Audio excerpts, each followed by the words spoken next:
You're born in a stone house clinging to the slope in the Tibetan mountains at 13,000 feet. You arrive as your parents' second child and first daughter. Nobody throws a feast, but nobody looks disappointed either. Here, children are children. Years pass, and you turn 4. You finally understand your family's dynamics. Your father farms on barley terraces, agricultural steps carved into the mountainous slopes to grow barley. When you're this high up, even farming becomes an extreme sport. Your mother, on the other hand, keeps the house running. She churns butter, cards wool, and takes care of the family's yaks. But the children aren't left out. Your brother helps your father on the barley terraces, while you help your mom. In this house, hands are hands, and yours will do. Your mother teaches you to spin wool the way her mother taught her. Thread pulled thin, and even between cracked fingers, the wheel turning steadily under a kneading foot. Your first attempts are lumpy and uneven. You expect her to scold you, but she doesn't. She just unspools it and hands it back. Again, she says. You do it 40 more times before dinner. Now you wish she had just scolded you. Still, it works. As by winter, your thread runs smooth. That's not the only thing she teaches you. She also teaches you about plants. Which ones along the field's edge feed the goats, and which ones kill them. You also learn which ones will kill you. That frightens you, because in your eyes the leaves might as well be twins. So you memorize the difference, but not before almost poisoning a goat. Chores aren't the only things you do. You play with your brother and other kids. They let you tag along as they skip stones on the irrigation channel. You hate it because your arm is weak and your stones mostly sink. But what annoys you the most is that whenever you ask your brother how he got so good, he always says he learned it from Tibetan monks. Still, you love your life, because what's there not to love? Years pass and you're 16 now. Your brother is grown and married. He lives in a house on your father's land, close enough to wave at from the terraces. Except you avoid visiting his house now, because his wife always asks when you're getting married. They don't visit often either, so the house feels quieter with just you and your parents in it. It's so quiet that you notice the voices in the next room the night a visitor comes. You're not meant to be listening. You do anyway. You hear words like marriage and 3 brothers being thrown around. You know they're talking about you, since marriage is mentioned. You just don't understand what 3 brothers have to do with you. The answer comes quickly. 2 nights later, your mother sits you down properly. Your father stands near the door, looking like he'd rather be anywhere else. Your mother tells you she knows you overheard them when the visitor came, and that she believes it's better you understand what's happening. She explains that a family has come to ask for your hand in marriage. You smile. The joy is evident on your face. You've always looked forward to this day. After all, most of your peers are already married. But before you can react further, your mother asks you to let her finish. She tells you it's not one of their sons who wants to marry you, but 3 sons. You ask how that's possible. Your mother explains that their father died 5 winters back. A blizzard took him on the high pass, and his body was never found. Their mother had died before that too, giving birth to the youngest, so there's no one left to run the house except the sons themselves. Your father adds that although the family has 3 sons, they only have enough land to feed 1 household, not 3. If each brother took his own wife, the land would split 3 ways at inheritance, and none of them would eat well. That's why they share. With 1 wife, they stay in 1 house, and the land stays whole. Throughout their explanation, your face has shown an array of expressions, and none of them good. Your mother notices. She sighs and tells you this arrangement isn't shameful. It's how families like theirs survive up here. You ask why it has to be you doing the surviving. Neither of them answers that directly. Your father just says, "You'll want for nothing." That's more than most girls get. A month later, 2 men come to your house. Your father asks you to bring tea and say little. Your mother tells you they're the brothers who asked for your hand. You watch them closely, curious. The eldest, a man in his 20s, is broad through the shoulders and doesn't smile once. He speaks to your father, not to you, in the flat tone of a man closing a deal on a yak. You already know he's going to be a stern person. The other man is the middle brother, a bit younger, and he looks at you when he says thank you for the tea. He even compliments it, saying it's strong, just how he likes it. Something in you loosens slightly at that. You let yourself hope, just a little, that this won't be unbearable. Before they leave, you learn the youngest didn't come. Something about being too young. You file that away without understanding it. Your wedding comes a week later. You stand in your best dress, wool dyed deep red for occasions like this, though the cold still finds every seam in it anyway. The eldest brother, Tenzin, signs the marriage document. The middle brother, Norbu, stands beside him, silent this time. Your parents hand over the small store of dowry, cloth, a few coins, and a turquoise ornament that was your grandmother's. Nobody sings. Nobody feasts long. It's a transaction with your name attached to it, and by midday you're walking to a house that isn't yours yet, owned by a family that is now apparently yours. That night, alone in the room you've been given, you wait for someone to come explain what happens now, the way your mother would have, if this were her house, and not a stranger's. No one comes. There's no old woman here to tell you the rules, no mother-in-law to soften the edges, just stone walls, a single lamp, and the understanding settling in slow and cold as the floor beneath you. Whatever this house expects of you, you'll have to work it out alone. 3 days into the marriage, Tenzin finds you in the storeroom and clears his throat as he explains the house rules. You notice this seems alien to him. He stumbles stumbles on his words. He mentions that your room belongs to both you and your husbands. Whenever any of them stay with you, they'll leave their hat outside the door, so no one gets in the other's way. When you ask about days when there's no hat outside, he says you can sleep. This sounds strange to you, though you don't know why. He seems to notice your discomfort, so he mentions he didn't come up with the rule. It's just how it's always been. So you nod, like this is all perfectly normal, because apparently, here, it is. Over the next few days, you earn your place faster than expected. 3 weeks in, you find the grain stores mismanaged, barley from last season shoved behind this year's, mice getting into what should have been sealed. You reorganize it yourself over 2 days, newest to the back, oldest to the front, seals check, and reseal. When Tenzin finds out, he doesn't exactly thank you. He just stops questioning your judgment on the house. To you, that's progress. Around this time, you meet the youngest brother, Karma. He's only 8. To you, he's the younger sibling you never had. And to be fair, he treats you as the older sister he never had. He even starts calling you a sister. You call him your little husband. He blushes every time you say it, but regardless of how you treat him, he's still a child, one full of questions. Within a month, he's attached to you, always by your side. He follows you to the loom, asks why wool has to be spun this way and not that way, and wants to know if you're scared of the mountain spirits his brothers tease him about. One afternoon, you catch a spinning knot before it ruins an hour's thread, your fingers moving faster than he can follow. He asks how you did that. I learned this from some Tibetan monk, you say, straight face. He believes you for a full year. 2 years pass, and you have your first child, a son. When the midwife hands the boy over, Tenzin is the one who takes him first. He holds him with a kind of careful stiffness and says, "Appa, father," to a child who can't hear him yet. Norbu leans in a moment later, grinning, already reaching to be next. Karma, now 10, pulls at your robe asking to see the baby. Nobody asks whose son he actually is. Nobody ever will. This is the one question this house cannot survive being asked. Since all brothers have agreed to share a wife,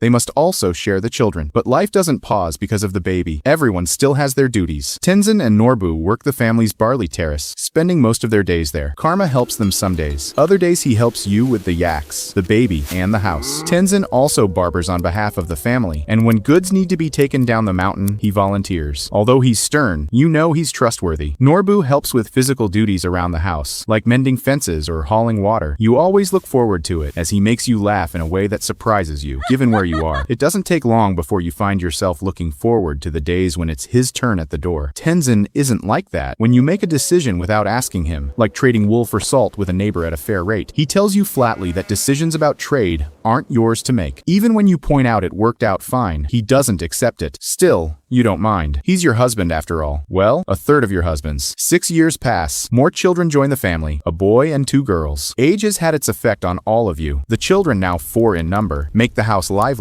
They seem to have worn you down, as you now look a lot like your mother. Your mother says the same thing in jest whenever she visits. You resent her and the children for that, but it's not only you who's changed. Tenzin, now in his 30s, seems more rugged, even sterner than when you first met. Norbu, older now, still retains his carefree attitude, except now he only scares the kids with ghost stories. But Karma has seen the most change. Tomorrow he'll turn 16 and officially become a man by your customs. There's no ceremony. Tenzin simply tells you that evening that it's time for Karma to join the marriage officially. You knew it was coming, but knowing doesn't make it any easier to accept. The arrangement is for Karma to spend that night with you. The truth is, it isn't easy for either of you. He can't look at you. You find yourself talking too much, filling the silence with anything until it isn't unbearable anymore. Eventually you make the first move, guiding him to perform his duties. It isn't easy, but it becomes something you both learn to accept. Your children grow up inside that abundance without knowing it's unusual. 3 fathers instead of 1. Someone always home even when someone else is gone for 6 weeks trading salt for grain across the passes. They call all 3 men father. You intend to keep it that way for as long as you can. Some days you watch your children with their fathers and think that whatever this house took from you, it gave you something back for it too. 2 years pass since Karma joined the marriage. One way or another, you've both come to accept the situation. Still, because of your past relationship, you dote on him, and in return, he puts you first, even above his brothers, though it happens so slowly you don't even notice. First he starts asking for your opinion before his brothers. Then he starts sitting close to you during meals. You don't mind. You've raised him more than you've married him, and some old habit in you still checks on him the way you'd check on a younger brother. You ask if he's eaten, if he slept well, if he's warm enough. You don't think anything of it. It's just how you've always been. been with him. But the others notice too.